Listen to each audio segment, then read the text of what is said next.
না যাইতেন না তো ভাই, থাকতেন না তো ঘরের মধ্যে, হোলাম আই অজ্ঞ কথা শুনে না, অজ্ঞ মানুষ আনো যা থাক তোরা তো বাড়ির মধ্যে, গেলাম আই যাইতেন না রে ভাই, থাকতেন না এই ঘরে। রিও কাকা কি হয়েছে? কি এত গরম কাজ ইয়াতে মন মেজাজ খারাপ আমি? রে কাকা কইছে আর একের অধৈর্য লাগি হোলা মাইয়ার ক্যাশ বেজে, না তো সাসি কথা শুনে না হোলাইনি গুনে কথা শুনে, একটা অশান্তি ধরে গেছে, থাকতেন নই বাড়ির মধ্যে, এলে চলে যেতেছি, একের বহুত অশান্তি লাগিছে আর কাছে, কত নাইছে হোলাইনি গুন কেরিমে আয় কইতে না আল্লাহ কইতো আরে কিন্তু কথাবার্তা আর শুনে নাই যাইয়ের।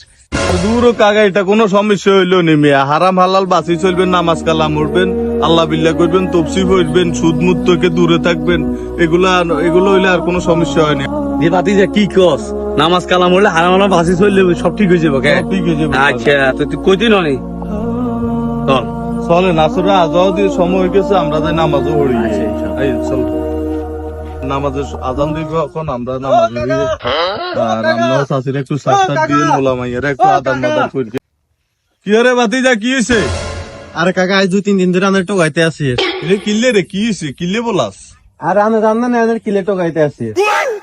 আর কাকা আপনি বুঝেন না আমরা কিলে টোকাইতে মারি। আমাদের এই মাসে সুদের টাকা তো রয়েছে, এগুলো না দিলে আর কবেন ভালো না, ধর আমাদের সুদের টাকা